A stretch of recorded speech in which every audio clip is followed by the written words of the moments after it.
अपनी जान के दुश्मन को अपनी जान कहते हैं हम, अपनी जान के दुश्मन को अपनी जान कहते हैं। मोहब्बत की इसी माटी को हिंदुस्तान कहते हैं, मोहब्बत की इसी माटी को हिंदुस्तान कहते हैं। जो दुनिया में दिखाई दे उसे कहते हैं खामोशी, जो दुनिया में दिखाई दे उसे कहते हैं खामोशी। जो आंखों में दिखाई दे उसे तूफान कहते हैं, जो आंखों में दिखाई दे उसे तूफान कहते हैं। परम पूज्य गुरुजी, गांव के सभी सदस्यों तथा मेरे छोटे और बड़े भाइयों और बहनों, आप सभी को 15 अगस्त की हार्दिक हार्दिक शुभकामनाएं।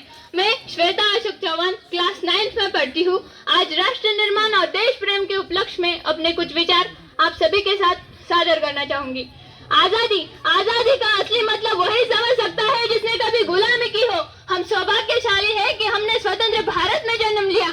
यूं तो आजादी की लौ 1857 में ही जल चुकी थी या 1947 में हमारे देश को आजाद कराई। प्राचीन, मध्यकालीन और वर्तमान भारत के उदाहरणों से मैं स्पष्ट करना चाहूंगी कि जब हम फिरंगियों के फेरे में फंस गए थे तब रंग दे बसंती चोला के एक आवाज पर तोले के तोले उपड़ाते थे और उनके इनकलाब जिंदाबाद और वंदे मातरम के नारों से खून में आ जाने वाला 5-5 डिग्री का तूफान अंग्रेजी शासन की जड़ें हिला देता था। इसके बाद 62, 65 और 71 के युद्धों में अपना सुहाग गवा देने वाली औरत जब घर के हालात यूं होते हैं करते हैं कि प्यार भी भरपूर गया, मांग का सिंदूर गया, नन्हे नन्हे हालातों की लंगोटियां चली गई, छोटी छोटी बेटियों की चोटियां चली गई, बाप की कमाई गई, भाई की पढ़ाई गई। एक ऐसा विस्फोट हुआ पता ही चला नहीं, पूरे जिस्म की कई बोटियां चली गई, पूरे जिस्म की कई बोटियां चली गई। अरे आपके लिए तो एक आदमी मरा है साहब, मेरे घर की तो रोटियां ही चली गई।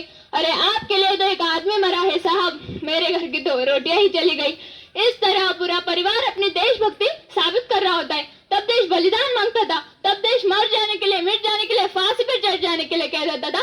किंतु आज देश मर जाने के लिए, मिट जाने के लिए, फांसी पर चढ़ जाने के लिए नहीं कहता, बल्कि मेरे विक्रम में जो व्यक्ति अपना काम पूरी मेहनत, पूरी लगन और पूरी ईमानदारी से करते हैं तो वही सच्चा बड़ा देशभक्त है और वही सच्चा राष्ट्रप्रेमी। मैं नहीं मानती कि फेसबुक, व्हाट्सएप और इंस्टाग्राम के डिब्बे पे 3 रंग रंगना ही देशभक्ति है। यदि आप कहेंगे कि वर्ष में 2 बार तिरंगा हाथ में लेना देशभक्ति है तो मैं पूछना चाहूंगी कि फुटपाथ पर रहने वाला बच्चा ट्रैफिक की छाव में नंगे पांव में जब दिन रात बेच रहा होता है तो क्या आप उसकी देशभक्ति कहेंगे? नहीं, यह उसकी देशभक्ति नहीं है, यह उसकी पेट के भूख की शक्ति है जो इसे ऐसा करने पर मजबूर कर रही है।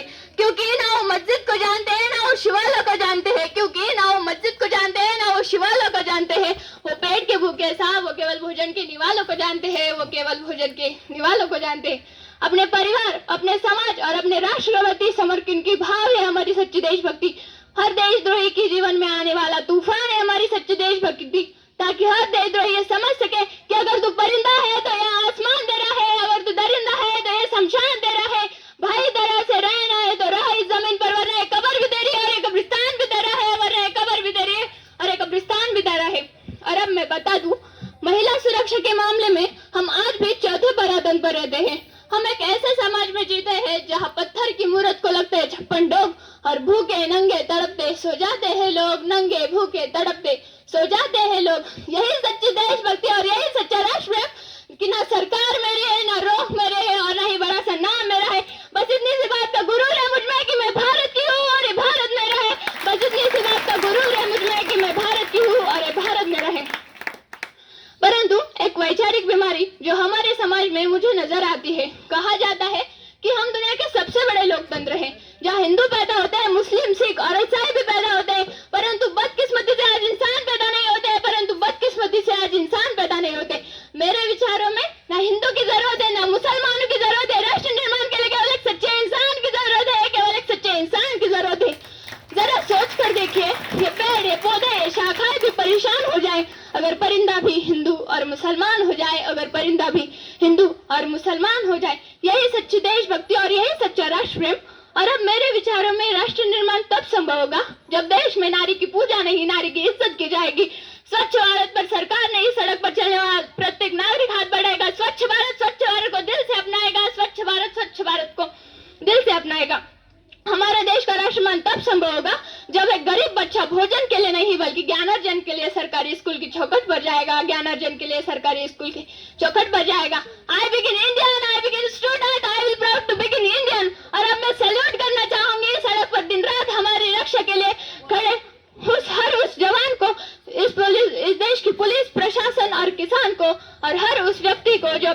पूरी मेहनत, पूरी लगन और पूरी ईमानदारी से करते हैं, जिनके बिना राष्ट्र निर्माण की कल्पना करना भी असंभव सा लगता है। और आज इस मंच पर मैं पूरी जिम्मेदारी के साथ में भारत की बेटी ऐलान करती हूँ कि हमारे देश का राष्ट्रमान तब संभव होगा जब हम सब मिलकर प्रयास करेंगे, क्योंकि हमारी जिम्मेदारी है हमारे देश को आगे ले जाने की, अपने राष्ट्र को आगे ले जाने की, अपने वतन को आगे ले जाने की। और अंत में मैं बस यही कहना चाहूंगी कि मेरा हिंदुस्तान महान था, महान है और महान रहेगा।